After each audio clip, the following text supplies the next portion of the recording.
नमस्कार। आज मैं कोई सनसनी फैलाने नहीं आया हूं।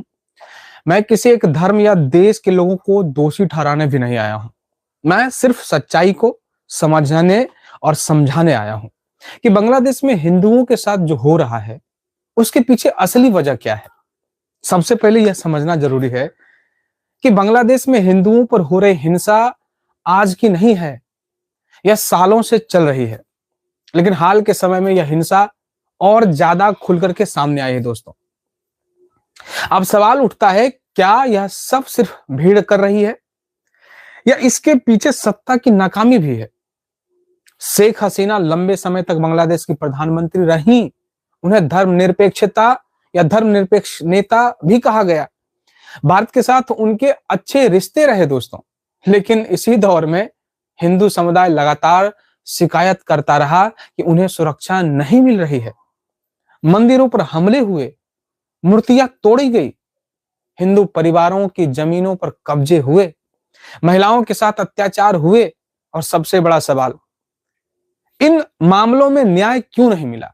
जब किसी देश में अल्पसंख्यकों पर हमला होता है और दोषियों को सजा नहीं मिलती, तो वह हिंसा सिर्फ सामाजिक नहीं रहती, वह राजनीतिक बन जाती है।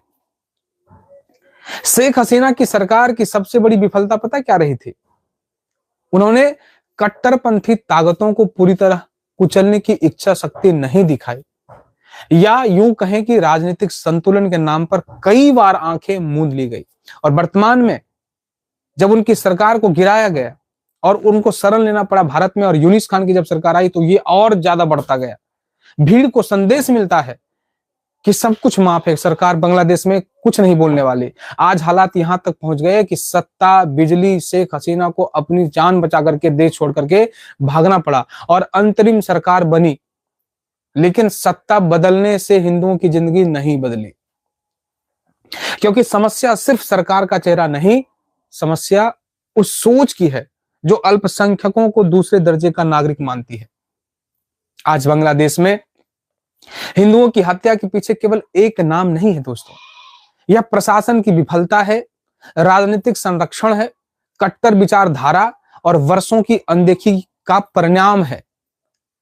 यह कहना जरूरी है कि हर मुसलमान दोषी नहीं होता। मैं कह रहा हूं, अभी भी कह रहा हूं, बहुत से बांग्लादेशी नागरिक हिंदुओं के साथ खड़े भी होंगे।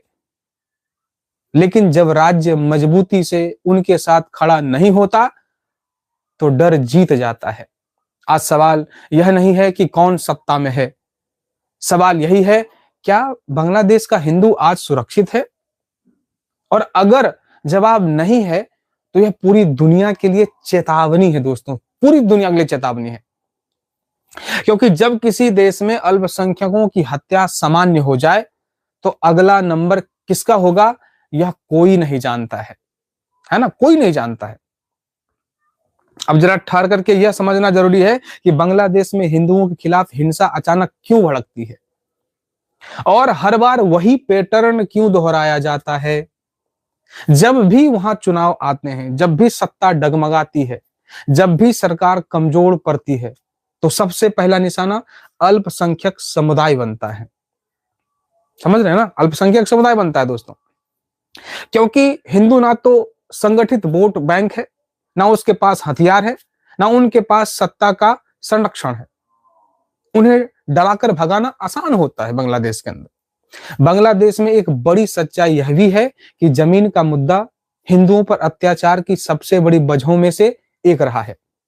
हिंदू परिवारों की जमीनें, उनके घर, उनके मंदिर, सब पर कब्जा करने के लिए धार्मिक नफरत को हथियार बनाया गया।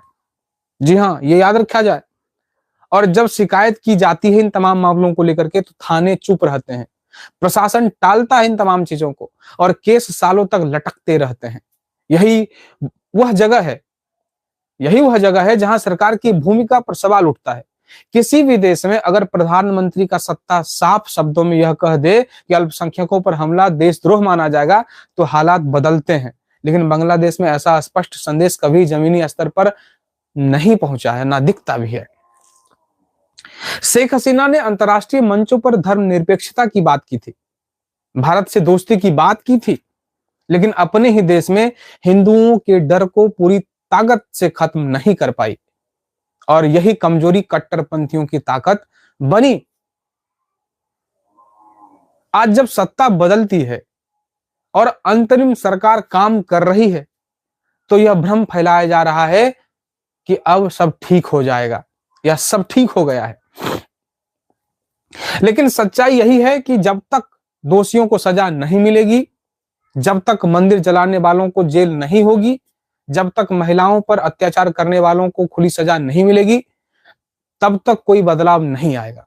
दीपू चंद्र दास की भीड़ ने खुलेआम तरीके से, जिस तरीके से वर्णन किया गया है उन मजहबी किताबों में, हिंदुओं की हत्या किसी एक नेता की वजह से नहीं, लेकिन यह जरूरी सच है कि नेताओं की चुप्पी हथियारों का हौसला बनाती है। और दीपू चंद्र दास की हत्या ये नेताओं की चुप्पी का कारण, प्रशासन की गलती का कारण। आज भारत में बैठकर हमें यह सवाल पूछना होगा कि क्या हम सिर्फ बयान देंगे या सच में पीड़ित हिंदुओं की आवाज बनेंगे? क्योंकि बांग्लादेश का हिंदू आज सिर्फ मदद नहीं मांग रहा, वह अस्तित्व की लड़ाई लड़ रहा है दोस्तों। और यह लड़ाई किसी एक देश की नहीं, यह मानवता की लड़ाई है। और मानवता की लड़ाई के खिलाफ आवाज उठाना पड़ेगा।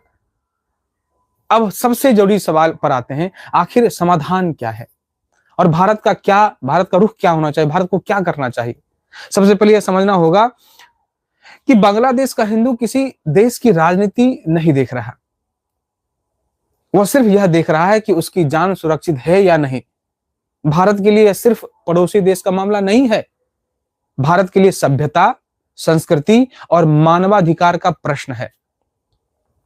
भारत सरकार को कूटनीतिक भाषा से आगे बढ़कर स्पष्ट और सख्त संदेश देना होगा कि अल्पसंख्यकों पर हो रहे अत्याचार किसी भी हाल में स्वीकार नहीं है। यह दबाव सिर्फ बयान से नहीं बनेगा मेरे भाई, यह बनेगा अंतरराष्ट्रीय मंचों पर आवाज उठाने से, संयुक्त राष्ट्र में मुद्दा रखने से और वैश्विक मानवाधिकार संगठनों को जवाबदेह बनाने से। लेकिन इतना ही काफी नहीं है। बांग्लादेश की सरकार, चाहे वह अंतरिम हो या भविष्य में चुनी हुई, उसे यह साबित करना होगा कि कानून सबके लिए बराबर है। दंगाई चाहे किसी भी धर्म के क्यों ना हो, उन्हें सजा मिलनी ही चाहिए बांग्लादेश के अंदर। अगर आज दोषियों को खुली छूट दे दी गई तो कल यह आग और फैलती जाएगी। बांग्लादेश के भीतर उन मुसलमान भाइयों और बहनों की भूमिका भी अहम है जो शांति में विश्वास रखते हैं। मुझे ऐसा नहीं लगता कि पूरा बांग्लादेश का मुसलमान ही आतंकवादी विचारधारा का होगा। जो हिंदुओं के साथ खड़े हैं, क्योंकि वह लड़ाई हिंदू बनाम मुसलमान की नहीं, यह लड़ाई इंसानियत बनाम कट्टरता की है। अगर बांग्लादेश को एक आधुनिक और सम्मानित राष्ट्र बनना है तो उसे यह साबित करना होगा कि वह अपने अल्पसंख्यकों की रक्षा कर सकता है। और भारत को यह समझना होगा कि चुप्पी तटस्थता नहीं होती है, चुप्पी अक्सर अत्याचार का साथ बन जाती है। आज जरूरत है सच बोलने की, दबाव बनाने की और पीड़ितों के साथ खड़े होने की। क्योंकि जब किसी देश में हिंदुओं की हत्या सिर्फ एक खबर बन जाए तो समझ लीजिए लोकतंत्र मरने लगता है। और यही कारण है कि बांग्लादेश में हिंदुओं पर हो रहे अत्याचार के पीछे सिर्फ भीड़ नहीं, सिर्फ नेता नहीं, बल्कि बरसों की अनदेखी और सत्ता की कमजोरी है दोस्तों। अब फैसला हमें करना है, क्या हम इसे नजरअंदाज करेंगे या इतिहास के सही पक्ष में खड़े होंगे? क्योंकि बांग्लादेश का हिंदू कोई बाहरी लोग नहीं है, वो उसी धरती का रहने वाला है, उसी भूमि का वो व्यक्ति है। इसलिए अत्याचार जो हो रहे हैं उसके लिए पूरे हिंदुस्तान में, पूरी दुनिया में जितना हिंदू समुदाय है, सबको आवाज उठानी पड़ेगी।